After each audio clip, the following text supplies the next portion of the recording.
पत्नी का दुख दिल छू लेने वाली कहानी। सुबह का समय था। रसोई में चूल्हे पर चाय उबल रही थी। खिड़की से आती हल्की धूप रसोई की दीवारों पर पड़ रही थी। कुसुम चुपचाप खड़ी चाय बना रही थी। उसके चेहरे पर थकान साफ साफ दिखाई दे रही थी। तभी पीछे से पंकज की आवाज़ आई, सुनो कुसुम। कुसुम ने बिना मुड़े जवाब दिया, जी बोलिए। पंकज कुर्सी पर बैठते हुए बोला, आज बुआ का फ़ोन आया था। 15 दिन बाद भात नोतने के लिए आ रही हैं।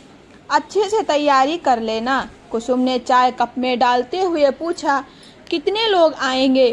पंकज ने आराम से कहा, यही कोई 30-35 लोग। कुसुम ने गहरी सांस ली। इतने लोगों का खाना मैं अकेले कैसे बनाऊंगी? पंकज ने तुरंत कहा, अरे 50 लोग ही समझ लो, रिश्तेदार भी होंगे और पड़ोसी भी। कुसुम का हाथ रुक गया। 50 लोग? पंकज ने ताना मारते हुए कहा, हाँ, और कोई बहाना मत बनाना। कुसुम धीरे से बोली, पंकज, मेरी तबीयत भी ठीक नहीं रहती है, स्कूल भी जाना पड़ता है, गुड़िया भी छोटी है। पंकज हंस पड़ा, जब से इस घर में आई हो मैंने तुम्हें कभी ठीक नहीं देखा, रोज कोई ना कोई बीमारी। कुसुम चुप हो गई। उसके अंदर कुछ टूट गया। शादी के बाद की जिंदगी। कुसुम और पंकज की शादी को 6 साल हो चुके थे। शादी के समय कुसुम के मन में ढेर सारे सपने थे। उसे लगा था कि उसका पति उसका सबसे अच्छा दोस्त होगा, लेकिन शादी के कुछ ही महीनों बाद उसे समझ आ गया कि पंकज का स्वभाव बहुत अलग है। वो हर बात में कमी निकालता था। अगर खाना थोड़ा भी अलग बन जाए तो कह देता, तुम्हारी माँ ने यही सिखाया है क्या? अगर घर में थोड़ा भी बिखरा हो, दिन भर करती क्या हो? शुरू में कुसुम इसे मजाक समझती रही, लेकिन धीरे धीरे उसे एहसास हुआ कि यह मजाक नहीं था। सास का सहारा घर में पंकज की माँ थी।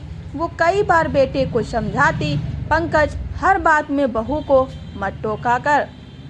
पंकज हंस कर टाल देता, अरे माँ, मैं तो मजाक करता हूँ। लेकिन वो मजाक कुसुम के दिल को चुभ जाता। एक दिन कुसुम रोते हुए बोली, माँ जी, क्या मैं इतनी बुरी हूँ? सास ने उसका सिर सहलाते हुए कहा, नहीं बेटा, तू बहुत अच्छी है, बस मेरे बेटे की आदत खराब है। पहला बच्चा।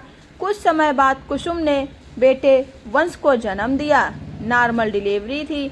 2 महीने मायके में आराम करने के बाद वो वापस आ गई। उसने पूरे घर की जिम्मेदारी संभाल ली, लेकिन पंकज का व्यवहार वही रहा।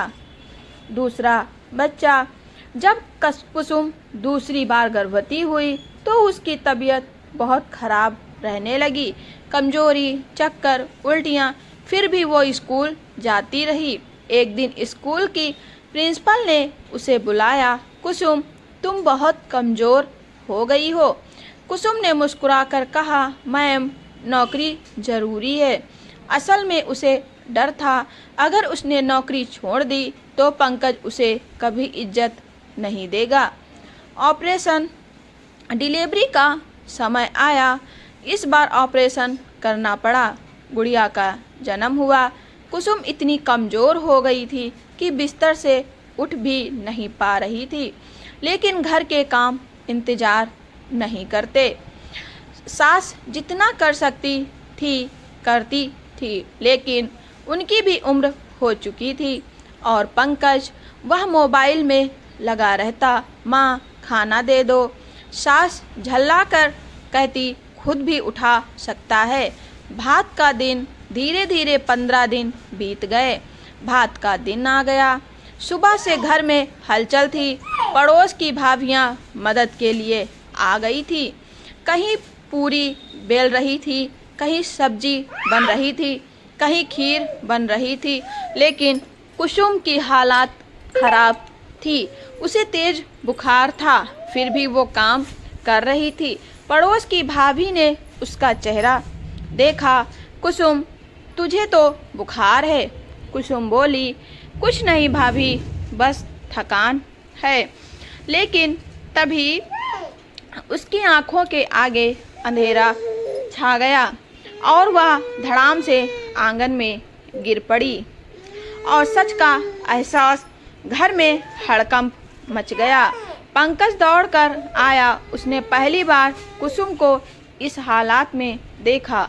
डॉक्टर को बुलाया गया। डॉक्टर ने कहा, इनको तेज बुखार है और शरीर बहुत कमज़ोर है, इन्हें आराम की ज़रूरत है। बुआ जी के पास खड़ी थी। उन्होंने पंकज से कहा, बेटा बहू बीमार थी तो बताया क्यों नहीं? कुसुम धीरे से बोली, मेरे बीमार होने से किसी को फर्क नहीं पड़ता बुआ जी। ये सुनकर पंकज का सिर झुक गया। पंकज का बदलना। उस रात पंकज सो नहीं पाया। वो सोचता रहा। उसे याद आया कितनी बार कुसुम ने मदद मांगी थी, लेकिन और उसने हमेशा मजाक उड़ाया। सुबह उसने माँ से कहा, माँ मुझसे गलती हो गई है। माँ बोली, अब समझ आया? पंकज की आंखों में आंसू थे। अगर कुसुम को कुछ हो जाता तो क्या होता? नई शुरुआत। कुछ दिन बाद कुसुम ठीक हो गई। एक दिन पंकज खुद रसोई में गया। कुसुम ने हैरान होकर पूछा, क्या कर रहे हो? पंकज मुस्कुराया, आज खाना मैं बनाऊंगा। कुसुम हंस पड़ी, तुमसे? पंकज बोला, सीख जाऊंगा। वंश पास खड़ा था।